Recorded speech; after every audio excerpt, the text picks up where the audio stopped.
We are talking about We On to the Music Lesson by the wonderful Christine Goodner, who is wonderful.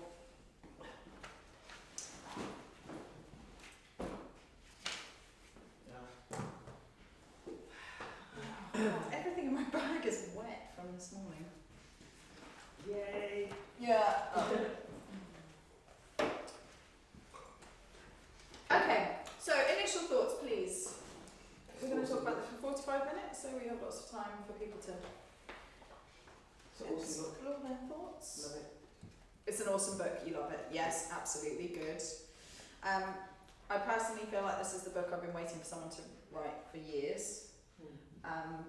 Covers a lot of bases for such a small book. It does. It's really readable. I think it makes perfect sense to parents who are starting out or even thinking about starting out.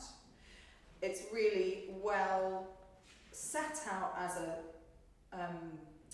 a tool as well. You know, like if you think, how can I create a better positive musical environment, page 85.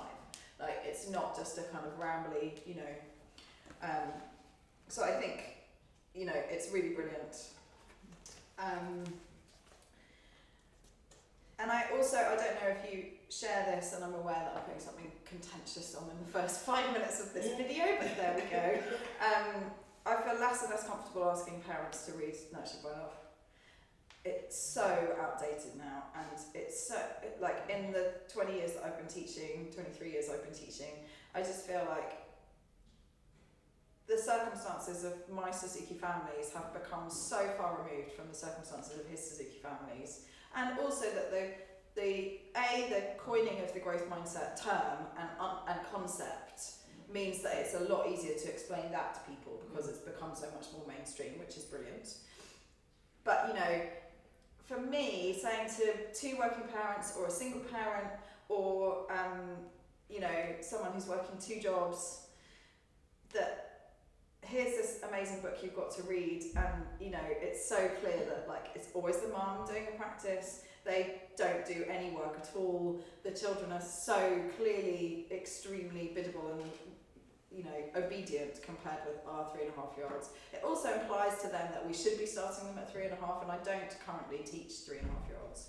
And I do think that it is, there are some examples that I would have taken Evie, for example, but I think that to set up an expectation of, you know, basically this is for middle class families with one working parent and mum who's got these perfectly well behaved children who will do everything that she wants them to do, is just so different from the reality that I feel uncomfortable saying to them that should be their, you know, introducing that as their first contact with Suzuki approach. Whereas I feel this is really so much more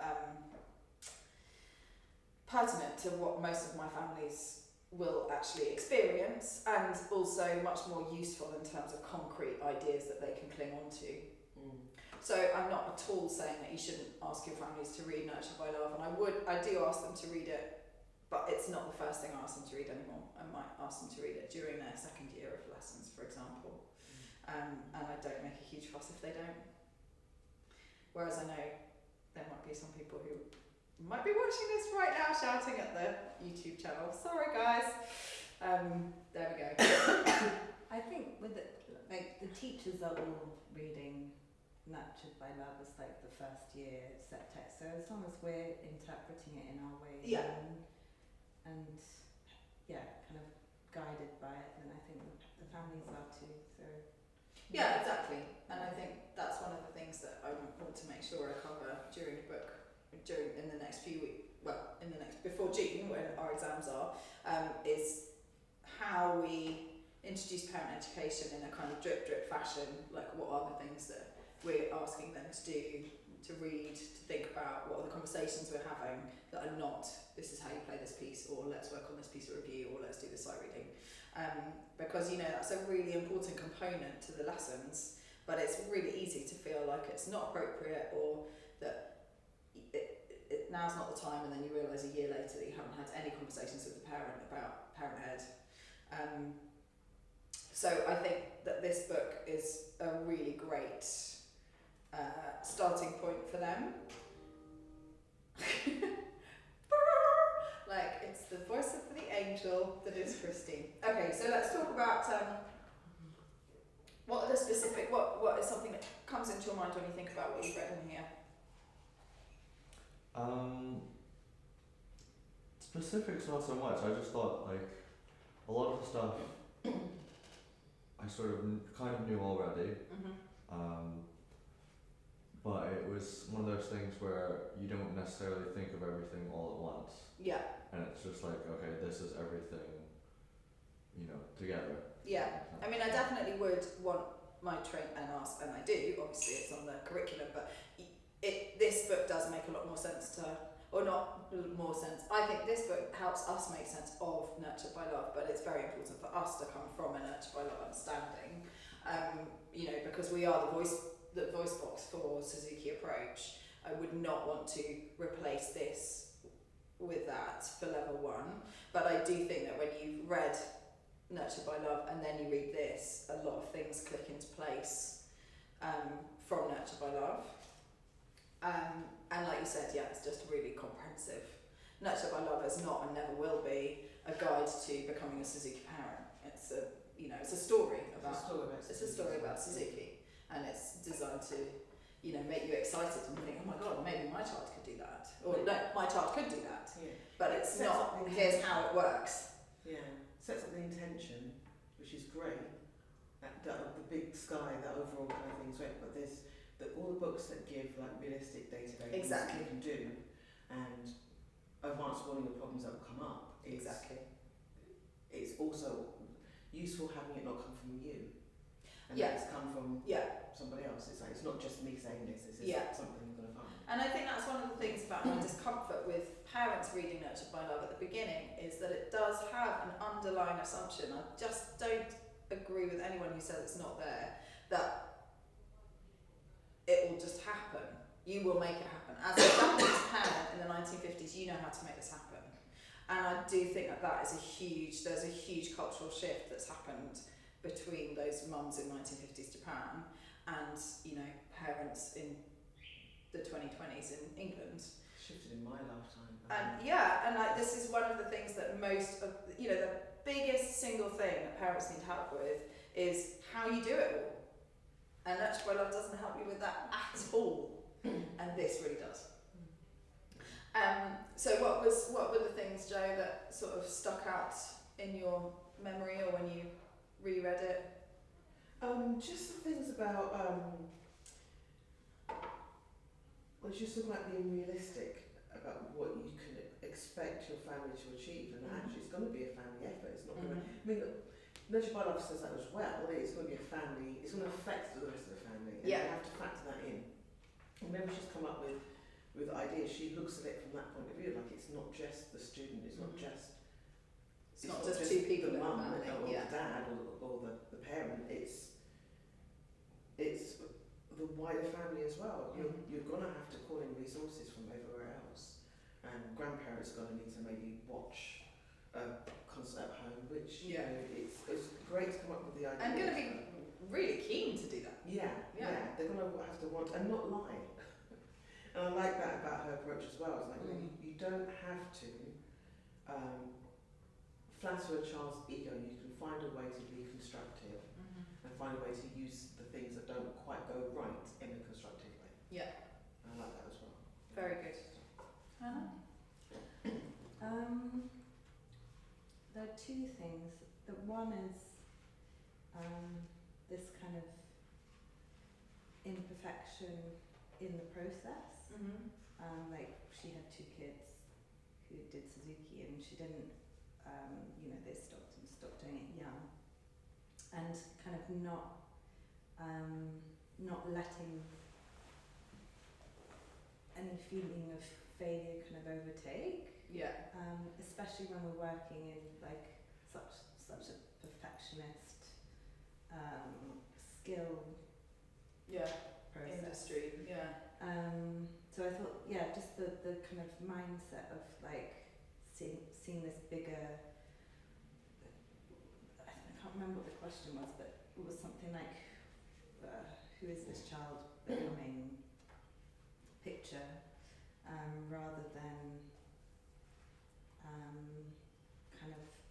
Are you talking about the to-be list and not the to-do list? Yeah, the to-be list. That was my yeah. thing that really stuck with me. Yeah. Yeah, I think that's so brilliant. The to-be list, and then I've forgotten what the other thing was. There was another thing too. I mean, there are so many. Let's have a look at page 19.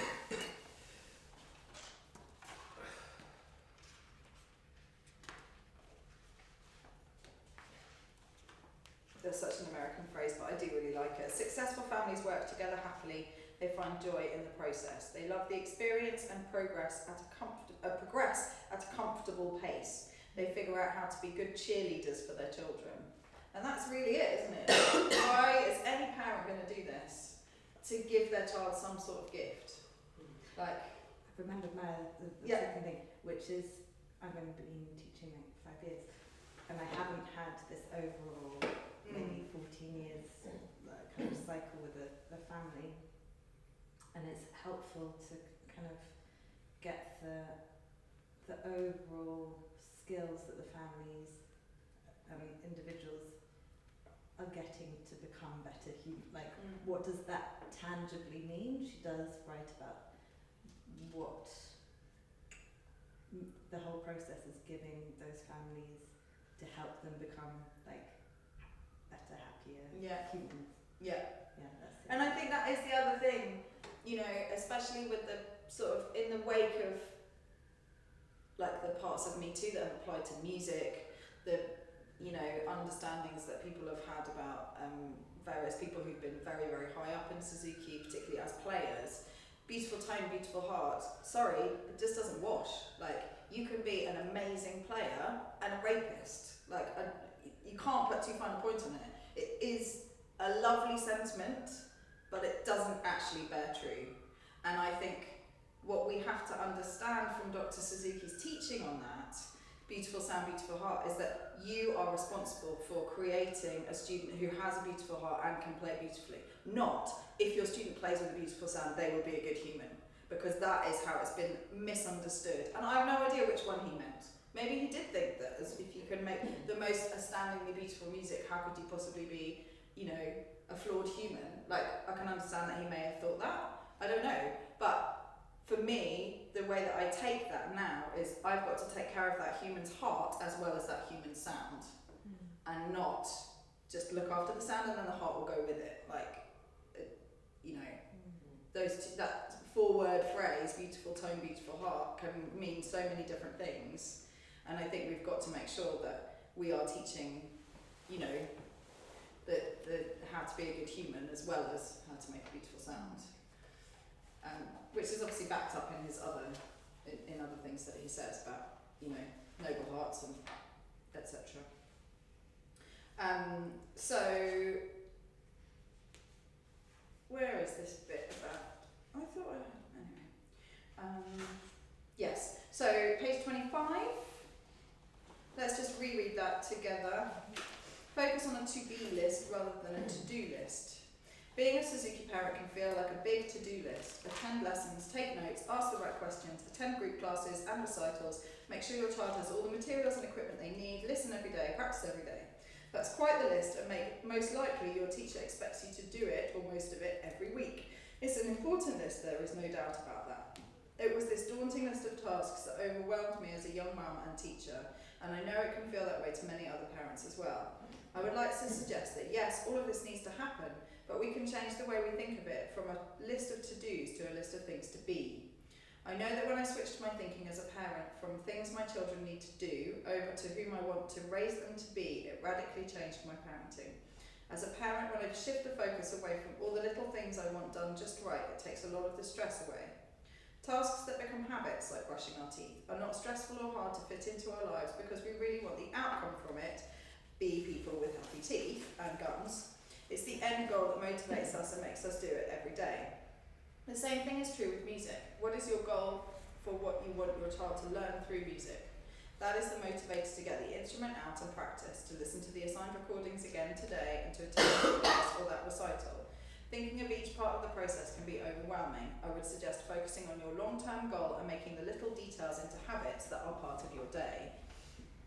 Be present, be a family that listens to beautiful music, be committed to daily practice, be a part of your Suzuki community, be focused on mastery and artistry, be encouraging, and be focused on the big picture. Not the big teacher. As a teacher, I am passionate about the idea that if we focus on what we want to be as a family, a parent, a teacher, or a student, then we can create an environment that helps students to be successful. Having a lot to do is stressful. Having the chance to develop into who we want to be is inspiring and motivating. And that is exactly the same set of things that you must do flipped around, yeah? I think I find that very inspiring for myself as well as for my students. How do we keep this focus as Suzuki parents when there is so much to do? I would argue that it takes a big shift in our mindset, a whole different way of looking at what we are doing. It takes a change from seeing music lessons as just another activity on your calendar. It means letting this process influence who we are. 15 years from now, it won't matter that your child practiced their instrument on any given Tuesday or listened to their CD on one day particularly versus another.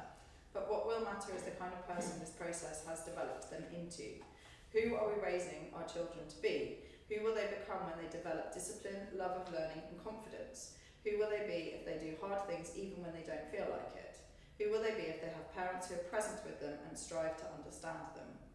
Suzuki families who succeed have a mindset that allows for imperfection but focuses on the big picture. They don't get bogged down in every detail, but they know that in music, details do matter. There are times when every day feels successful and other times when success may not be felt at all in the day-to-day parts of the process. Sometimes it seems a certain technique or piece has got us stuck in place and it's tempting to wonder if it's worth it or keep going if this activity is actually a good one for us. But it's the pushing through those hard times without giving up that teaches our children something valuable. I have seen time after time in my own teaching the feeling of accomplishment and confidence that comes from a child making their way through a tough time or a rough piece to learn. When they stick with it and eventually come through the other side, it is such a rewarding feeling. Have you felt that in your teaching? Yes. But I also know in my teaching that sometimes that feeling is fleeting. Feeling is? Fleeting. Like you get it, and you almost always get it with almost every student, no matter what their behavioural things are, wherever they are, you get it. But it's a shame it doesn't happen more often. But when it does, it's nice to recognise it and just hang that little memory for a little bit. And I try my best when I do notice it to, if it seems appropriate, to mention that to the parent or to mention that to the child and say, do you realise how far you've come? Yeah. You couldn't do this before and you just did that perfectly. Or after they've done a concert or performed really well, and it's like you took everything that we worked on together and you put it to practice. So proud of you. Those are the moments where you kind of really see that the child is progressing and becoming a person, and that is one of the few occasions where they're allowed to own that process themselves, whereas outside of the performance room it's very much a team effort, but I bring it back to them and say, so you did this, never forget that you did that, even if it's lightly row, you did this. And I think they're cumulative, aren't they? Like you have that feeling for lightly row or finishing your twinkles, and then you get that feeling for getting through a Common Little Children, you get that feeling from getting through Etude, and the more times it happens, the more they trust, perhaps subconsciously or perhaps consciously, that the next time that happens they will also get through it. And I think the other thing about that is that you can also use a really awful experience as the same feeling of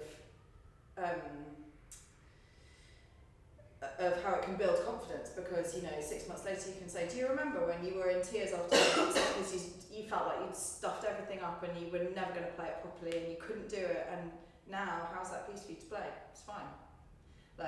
So I think even the really negative, you can't do it in the moment of the negative experience, but you can look back and reflect with the child and their parents that what felt like a huge, like I'm never going to play the violin ever again in my life, this is awful, can then just be like, oh god, I'd forgotten about that, or that was horrible and I felt like it was really real, but here I am 6 months later, I'm still playing.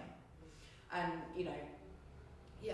I think it's really, that's one of the biggest, I don't want to say it's a side benefit, non-musical benefit to the Suzuki approach, isn't it? It's like when I think about what I feel I gained from being a Suzuki student, obviously I've become a professional musician and I'm very, very grateful for that, but I also have a sense that I could have become anything I wanted, and that is almost more important. Like, it wasn't my musical training that turned me into a musician, it was the training that turned me into someone who could choose what I wanted to do.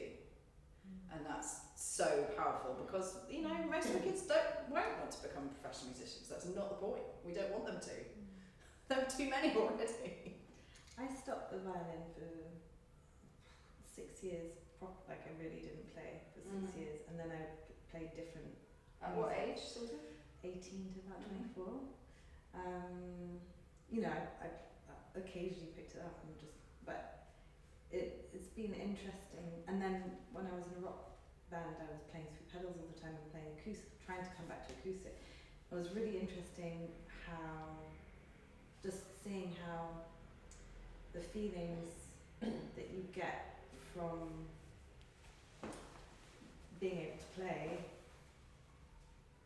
or not, well, for me they really stayed with my sense of self, like not then being able to play made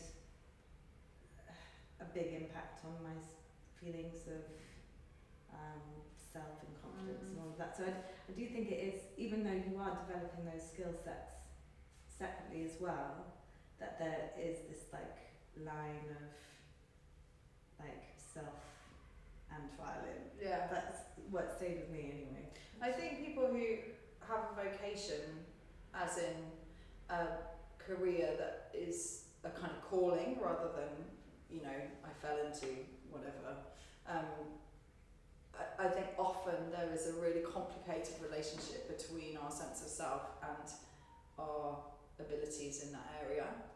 And I think a lot of people, you know, one of the downsides of being a musician, not even a professional musician, but a lot of people, when they are butting up against a weakness in their playing, or a perceived weakness in their playing, it's really heartbreaking, and I think it's very dangerous to a lot of musicians, because, you know, even if you're Augustine Hamlet, he's not going to be able to play like that when he's 90.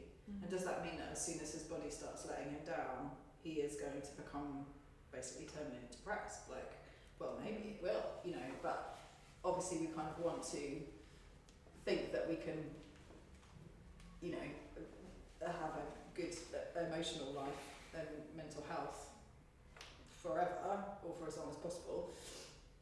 But I do think that kind of sense of enmeshing your own identity with what you do is really, it can bring massive highs and it can bring huge lows, and it's really tricky. And it's one of the things I struggle with sometimes about, you know, like particularly with my daughter. You know, I think, well, I don't want you to become a musician, like capital A, capital M. And part of that is because I just think it's so, once you go into the big wide world of classical performance particularly, it's so cutthroat, and I just think, you know, I don't want you to have those moments where you feel like you're worthless because you haven't got into an orchestra, or because you know, you played a concerto and you made a slight mistake on 3 parts. Like, that's definitely something it's I'm really constantly hard thinking about as well, like how, because I've studied not that training, and I found much more of a sense of communal sharing amazing musics in the folk world, where it's not about you playing, it's about what music they're sharing. Yeah. And it's so, it took away all anxiety out of my playing so much that I realised that my anxiety about playing wasn't me playing, it was the way I was being watched as a performer. Yeah. And it exists as part of a broader culture that's classical music culture that to me is so unappealing.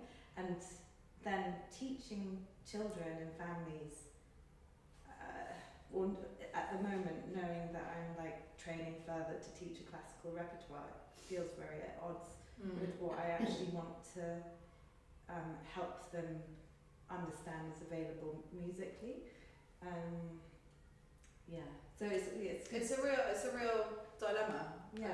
I think it really is, and I think when I think about it deeply, I think one of the things I keep coming back to about why I start from a classical background and why I want the kids to get to a high level in classical music is because then they can choose to do anything else. You can become a rock musician, you can become a folk player, you can become a jazz musician if you've had a classical grounding, whereas you cannot choose to become a classical musician successfully if you've learned to do folk from 5 years old. You've got so much learning to do.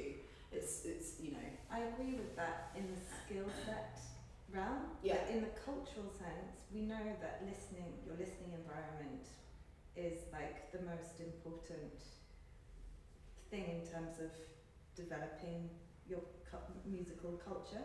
And if we're surrounding our families with classical music from day dot to age 14 when they decide to teach them other things, then you've given, even if they, like me, went into a different professional whatever, my instinct was to create melodies that were classically rooted, not of the rock culture. And that can be interesting, but it doesn't give you the path of the culture that it's not everything. I'm talking literally technical skill, not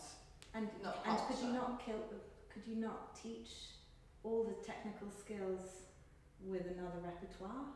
Well, you could, but that culture doesn't exist, does it? Like, there's not a folk culture that teaches. The teaching culture doesn't exist, but the playing culture amongst adults with all those skills, like the festival I went to weekend before last, they're playing Swedish. The adults are playing Swedish music with all the shifting, all the chords that we're using in the concertos, and it's like the music exists. Yeah, no, the rap exists, but not the culture. Not a kind of a culture of teaching like Suzuki that you can decide I'm going to train in that and join that. As far as I know.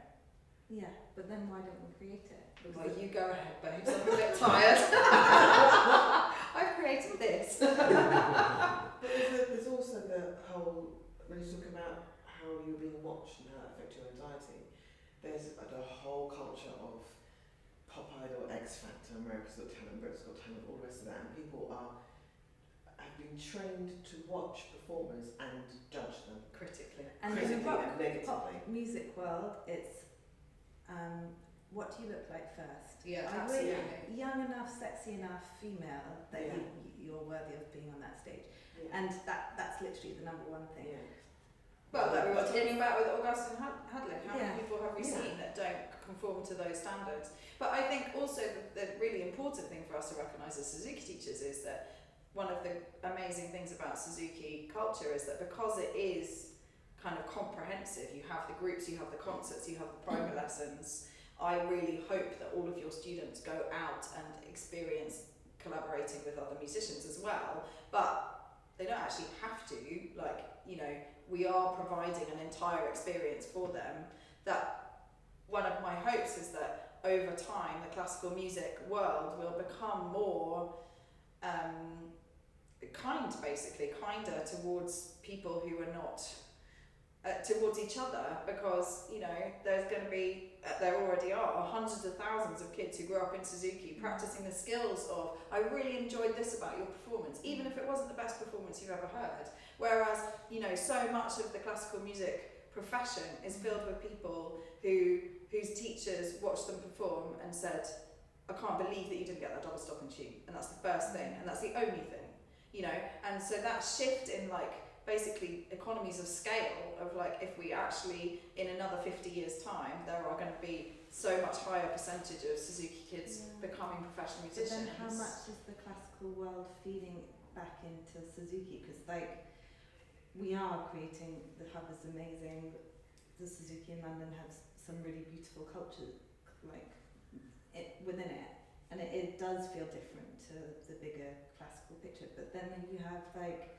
you go to workshops at all of that, but even you go to workshops at Bryanston and like the visiting teachers are all male. You're like, what percentage of the teachers across the world in Suzuki are actually male? And you've got and all of the recordings until this year are male, and it's like that is we are corrupted by the broader classical culture, but on the broader societal culture. Yeah, As the same in teacher training, you know, lots of younger, less experienced men become teacher trainers more easily than older, more experienced women. Anyway, but I think to go back to this, I think that to-do list stroke to-be list is a really great little bit of the book to share with your parents. You know, the book is $7.99. We have a box of them in the staff room. I would really recommend that you ask the parents to buy it and then give them pages to read, rather than give them photocopies, because, you know, Christine doesn't deserve for us to be photocopying and handing out her work without her getting anything.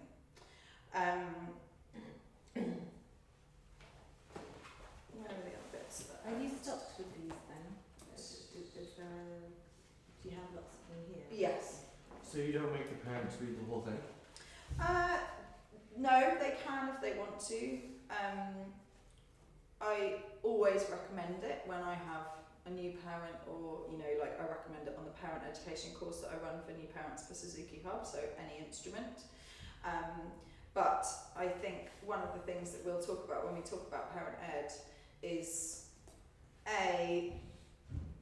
the amount of information that you think you've given the parents and the amount of information that the parents have taken on board is probably very different.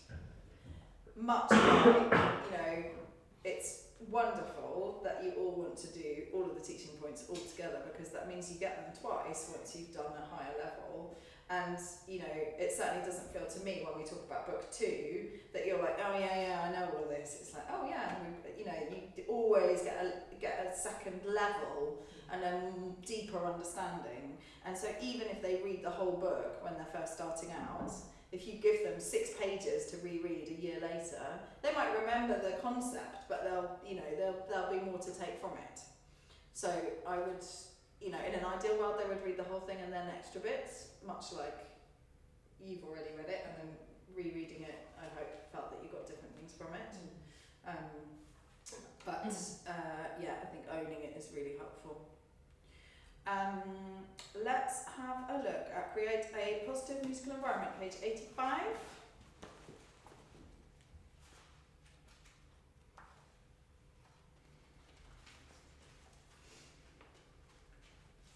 I think obviously this is one of the things that is really key and fundamental to our understanding of Suzuki approach, and something that many of the parents are very drawn to.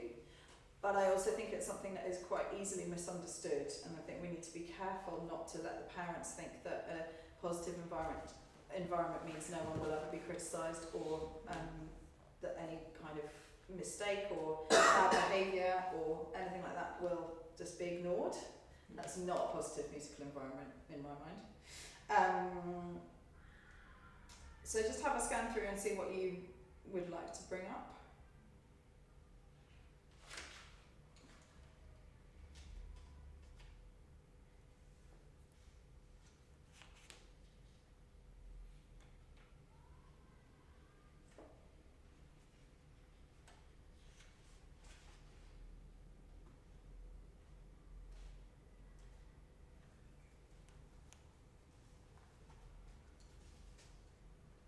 Does anyone have a bit, or do you want my bit?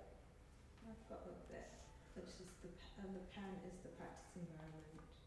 Where are you, sweetheart? Page 86. Yeah. Top of the page, that one. And also that the confidence, or to do this well, you start with the confidence in the fact that your child can learn to play the instrument well. Yeah. Yeah, they absolutely believe that their child will be able to learn. They have to believe that. There will be so many hills to climb, and of course wonderful spaces too.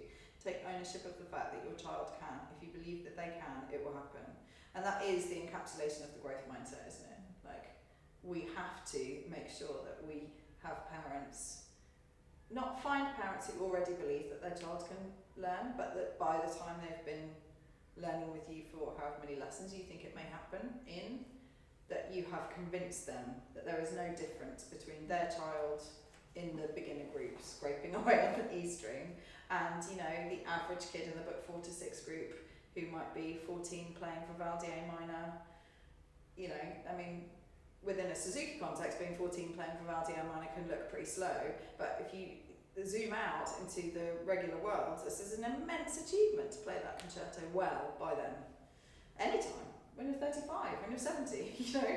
And I think that we have to convince the parent, they have to look at the top group and imagine their child in that group.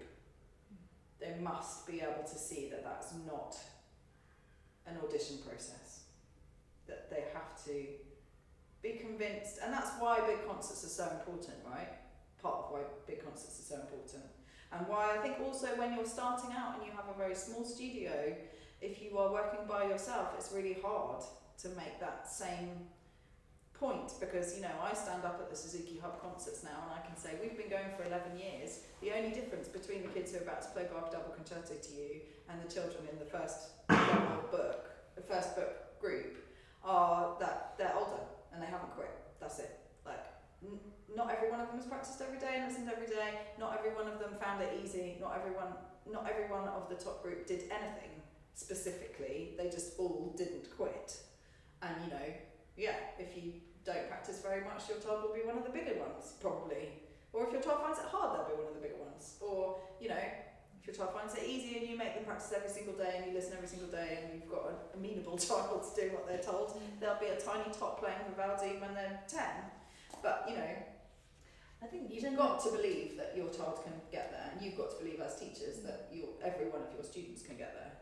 I think generally I believe, and my parents do have belief now in the kind of process of education, modern process of education. But I have had it with families, with children with like disabilities, basically, where it can become,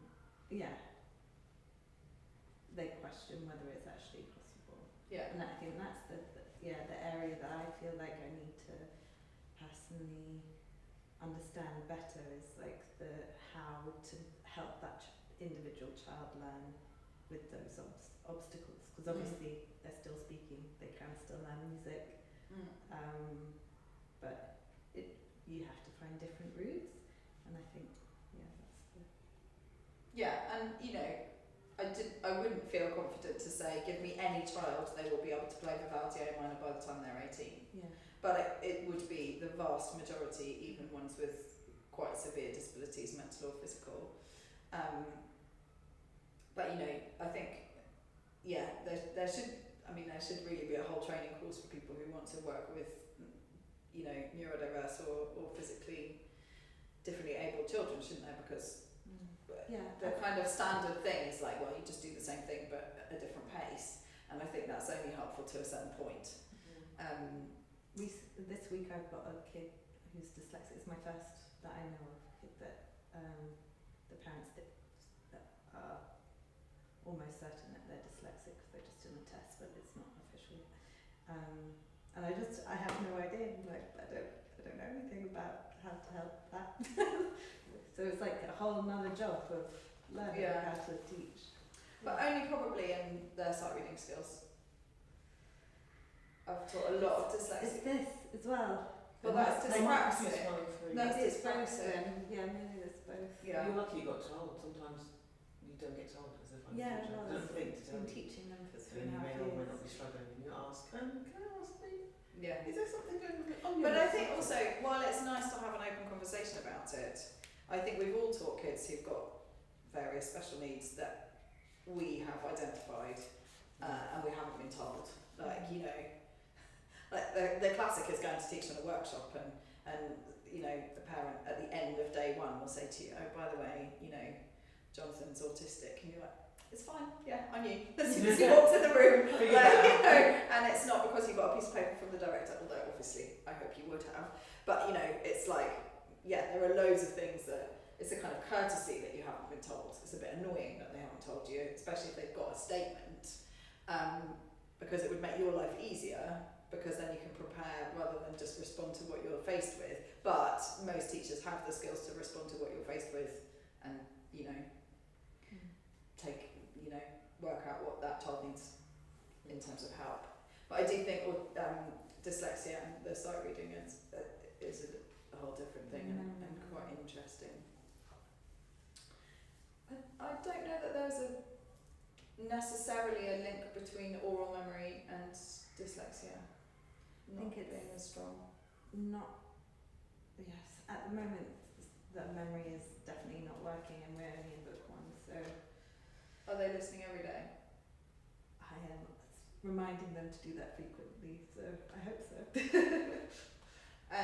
Maybe ask them to keep a diary of the listening, because they may feel like they're listening a lot and actually be managing to listen to the whole recording 3 times a week.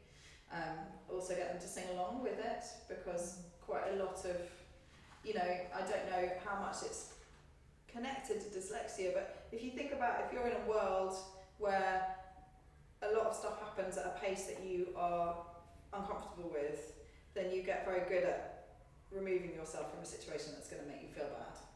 And I think quite a lot of what happens in mainstream classrooms with dyslexic kids is that because they've got difficulties that are not being made easier for them, they're not being supported in the way that they ideally would be, they become very good at just like removing themselves kind of emotionally. So they're like, okay, I'll just sit here and wait for everyone else to finish talking about this thing that I can't involve myself with because it's too much too quickly, or, you know, whatever. And therefore that skill of kind of removing yourself can turn into, yeah, the recording's on every day over breakfast, but I don't listen to it because I'm in my own world. And not necessarily on purpose, not necessarily consciously, probably completely unconsciously, but one of the ways that you can check that they're not just like filtering it out is to get them to sing along with it. Maybe not over breakfast. Blah, blah, blah, blah, blah. But, you know, I think that's a really good way, and that's not necessarily from dyslexia, as I said. It's just, you know, I've met many children who I can pretty much guarantee I can say to them what piece was just playing, and they'd be like, was there music just playing? And you know, that happens at home too. Like you can filter it out. So singing along is a good way to make sure that that's not happening. Thank you. You're welcome. Yeah, I think that this 87, halfway down, as teachers we often have enough experience with students to know and trust that students end up getting there. We know that everyone may go their own speed and have their own challenges, but over time they will do fine if they practice and continue to learn. I.e., the only ones that don't make it are the ones that quit, yeah? As a parent, you may only see your own child's progress and it may be hard to gauge how things are going. It is important to trust your teacher and to remember that no matter how fast or slow progress is going at the moment, it is worth sticking with it. There will be times when your child makes great progress and other times when it is hard to tell if anything is happening. Your understanding and encouragement can make the difference between continuing and learning that hard things take time and effort, or getting discouraged and giving up. As Suzuki parents, sometimes the biggest part of our job is to encourage our children. It's important to let them know that while it is hard to play an instrument, they absolutely can do it with effort and practice. And I think that that's a really important point for us to make to our parents, that in the same way that the parents have an understanding of delayed gratification and that they can start their 4-year-old on open strings because they want them to be able to play a concerto when they're 14, we can see that we have taught students who appear to be hopeless or, you know, unteachable or whatever, or we've watched our colleagues teach them and we have seen, you know, like if you sit around with a bunch of teachers in their 60s, you will hear lots of stories about like, wow, do you remember, even about people who then become teachers, like, do you remember that kid who's now a brilliant Suzuki teacher when she was 12? Oh my God, I thought she would never learn Sights 1, you know, like, and I think it's really important to kind of make that comparison for the parents, that, you know, you are doing this for your student, for your child, because you see where they're going to get to by the time, you know, you see what all the openings add up to in the long term. or you can imagine it if you haven't seen it. And for me, you are, as a parent, a bit like my child, that I am really hoping I can encourage you to trust that process, because even when it looks like you're not going to get there, I can guarantee that the only thing that will stop you getting there is you stopping. That is the only thing that will stop you getting there.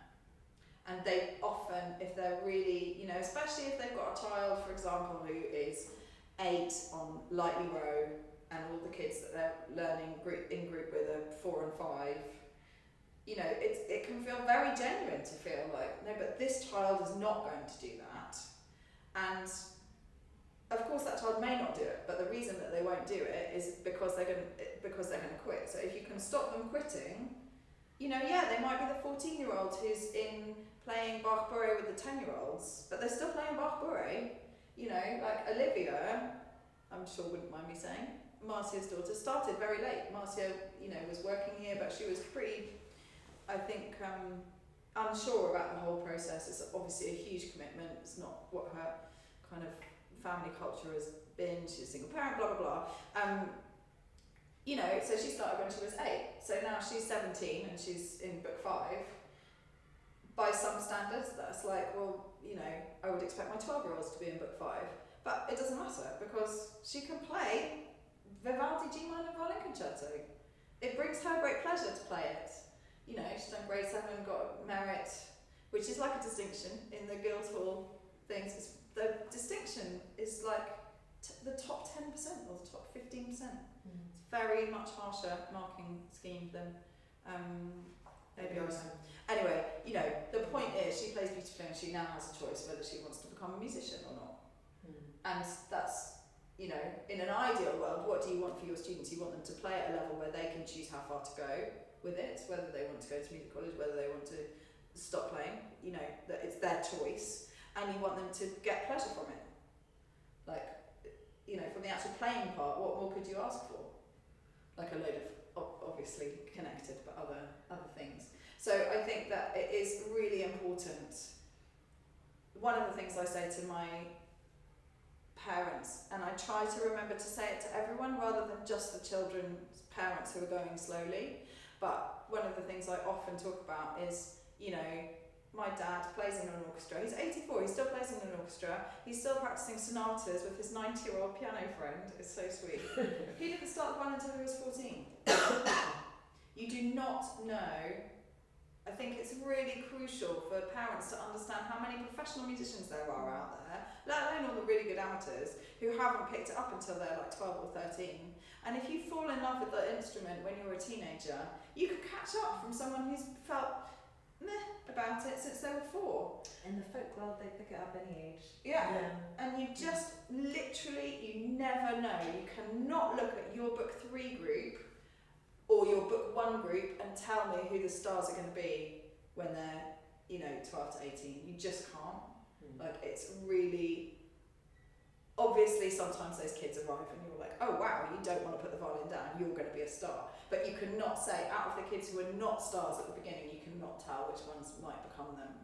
And I think places like Bryanston are really interesting for that, because you see the same teenagers come back year after year after year, kind of, you know, scraping through grade 5 material, grade 6, and then suddenly they get a new teacher or something happens and they come back and they're playing concertos like a mega star. And you're just like, oh my god, what happened to that child? You know, and the same thing can happen for our students, and sometimes that does involve us being humble enough and having enough humility to say, I don't think I'm the right teacher for you, I think you need to go to this person, and that might be the thing that makes the change. But, you know, I think it's really important that parents understand that you just can't, there's no point in making any comparison at all until then.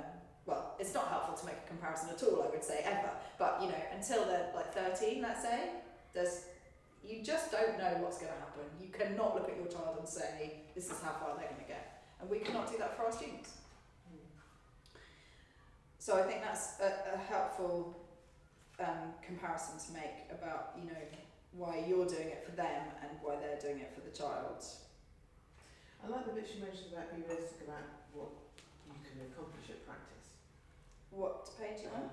90, just after that, 90. Yeah. Because that's also the thing that it can feel as if we're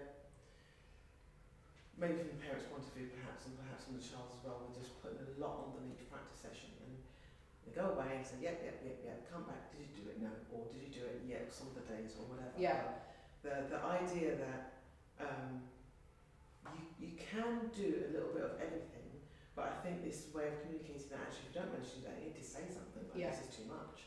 And we need to talk about practice, not just how was practice, fine, but how many times did you do it, how many lessons did you do, did you manage to get through, am I setting you the right amount of practice? It's on me. If I'm setting you a list so huge that you think let's just do 3 things because there's no way we're going to get through the rest of it, then that's on me, that's not on you as a parent, So I think it's really important to make the space for those conversations. How long are your practices lasting? If practice is lasting 10 minutes at the end of book 2, you can probably get them going a bit quicker by giving them a bit more to do. And similarly, if it's taking them 45 minutes, you probably are overworking them and there's going to be a crisis. So something goes, Good. Any more thoughts about this, Devin? No, I've kind of lost what we were talking about, but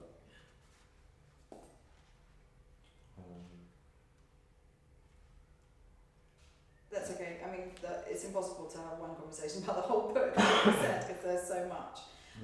But I do think it's a really useful book to keep sort of nearby and to pull out often, to have a look at and think, oh yeah, I'm thinking today, looking at the contents list, I'm like, which of my students needs which of those chapters? And, I should go and sort of make that happen.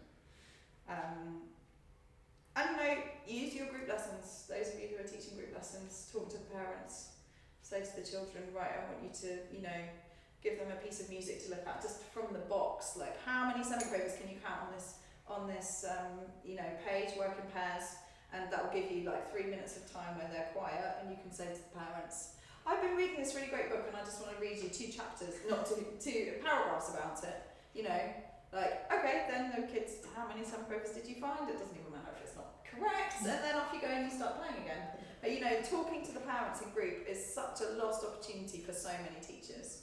They just pretty much say hi and bye and ignore them the rest of the time.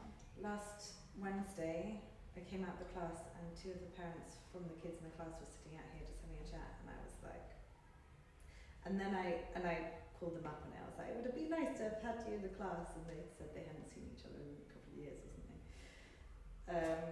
And then I realised maybe at that level they're not actually in the group, because it's book 3, some of the kids are a bit older, maybe practicing, and I didn't know if they were practicing independently, and maybe I was a bit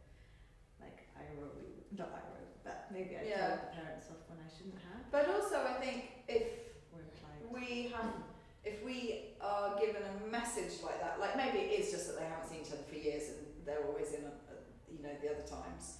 But for example, if you regularly notice that someone would rather sit out on their phone or is in the group on their phone, I've known so many teachers get really irate about parents on the phone, and I'm like, are you giving them something that they need to pay attention to?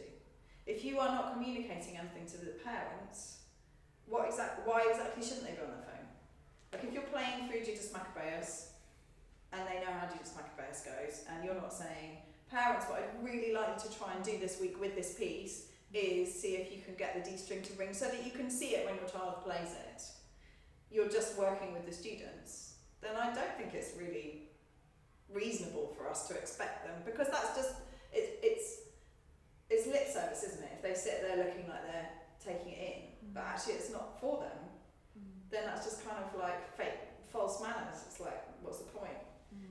Whereas I think I'm often saying to teachers here, talk to the parents, and if that means you have to say, sorry parents, can I just have your attention? It's fine that you're on your phones, but I just want to talk to you for a second. And they realise that that's how it's going to go during your lessons, that you have some time when they can be, reading the paper or reading a book or whatever, but then you might call them to attention to say, I would like you to think about this in practice. Okay, great, thanks, go back to your thing, we're going to keep, working on how to play better together. That's not something that they can work on at home, whatever. So I do think that it's good to acknowledge that, you know, that you want to have an interaction with the parents at certain points during class. Yeah. And it's really good to I explain did- why you're doing what you're doing in the lessons, why is it helpful, you know, just to keep remembering that their ability to take on board and to keep on board the understanding of what you're doing might be a lot lower than you realise.